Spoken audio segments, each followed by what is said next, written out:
Hello everyone. तो रोडो का क्वेश्चन नंबर 3.7 लेकर आया हूँ आपके सामने। आज इसके सोल्यूशन के बारे में डिस्कस करेंगे।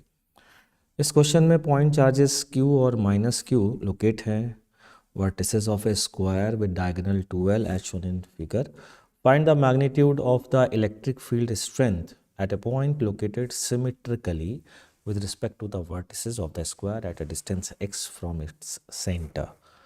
तो बच्चों इसको करने के लिए ना सबसे पहला काम तो ये करते हैं हम लोग कि पहले एक पेयर को ज़रा समझते हैं। इस पेयर को समझते हैं, ठीक है। इस पेयर को समझने के लिए ये आपने क्लास में क्वेश्चन खूब किया होगा, मुझे पता है। ये है प्लस क्यू, ये है माइनस क्यू, और यहाँ से x डिस्टेंस पर आपने फील्ड निकालनी है आपको, ठीक है। इसके कारण E इस साइड होगा क्योंकि पॉजिटिव चार्ज के कारण रेडियल आउटवर्ड होता है, माइनस के कारण रेडियल इनवर्ड होता है, तो ये होगा। बच्चों अगर ये एंगल थीटा है तो E का मैग्नीट्यूड तो दोनों केस में सेम ही होगा, है ना। और अगर मैं इसको r डिस्टेंस पे मान लेता हूँ तो क्या लिखूंगा मैं लिखूंगा E रिजल्टेंट इज, ये वाला कंपोनेंट E cos थीटा और ये वाला कंपोनेंट भी E cos थीटा। तो जब मैं वेक्टर एडिशन करूंगा तो ये दोनों कंपोनेंट कैंसिल हो जाएंगे बच्चों, ये वाले ऐड हो जाएंगे। That means E resultant is 2E sine theta, ठीक है। अच्छा, अब आगे बढ़ता हूँ। ये मैं ब्लैक पेन से करता हूँ आगे का काम। ये आया 2K Q upon R square sine theta, ये आएगा बच्चों, है ना।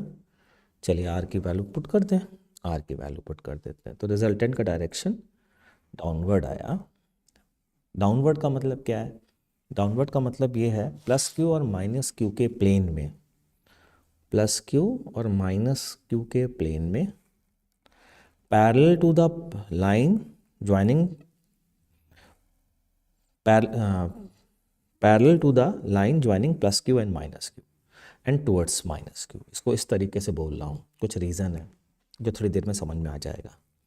तो resultant vector is parallel to the line joining plus Q and minus Q and towards minus Q and its value is how much 2KQ by R square. R की value रख दें हम लोग L और थीटा के terms में, L X इन सब के टर्म्स में अपन रख सकते हैं R की वैल्यू को। तो R की वैल्यू X के टर्म में भी रख सकते हैं हम लोग चाहे तो, है ना।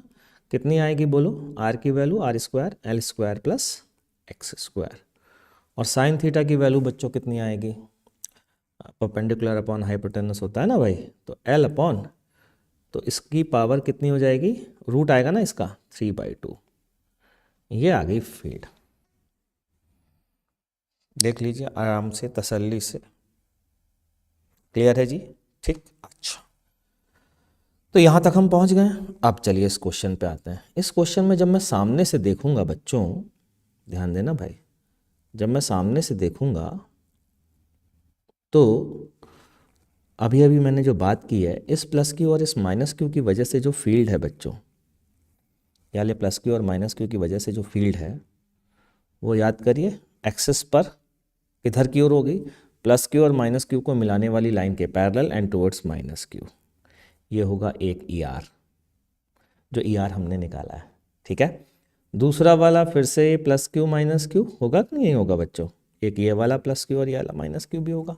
इसकी फील्ड भी हम बता सकते हैं इन दोनों को। एक्चुअल में तो ये जो आपको दिख रहा है इसके प्लेन के परपेंडिकुलर है, इस प्लेन एक्सिस पर है, लेकिन सामने से देखने पर तो आपको ऐसा दिखेगा कि ये डायग्राम है और ये फील्ड है। तो प्लस क्यू और माइनस क्यू के कारण भी इस साइड E रिजल्टेंट आएगा, ठीक बच्चों। अच्छा, ये एंगल चूंकि ये स्क्वायर है तो ये एंगल 45 होगा, इसकी गारंटी है। तो यहाँ से सीधा हम कह सकते हैं कि E net is basically twice of ER cos 45। क्यों बच्चों, कहा जा सकता है। तो बस यहाँ से वैल्यू आ गई √2 टाइम्स, ऊपर वाली वैल्यू आप निकाल ही चुके हैं, KQL upon L square plus X square to the power 3/2। तो ये है आंसर, देख लीजिए। कोई बात समझ में नहीं आती है तो कमेंट सेक्शन में वो बात ज़रूर लिखिए, मैं उसको क्लियर करने का प्रयास करूँगा। चलिए मिलते हैं नेक्स्ट क्वेश्चन पर, नेक्स्ट क्वेश्चन के साथ। तब तक के लिए टाटा बाय बाय।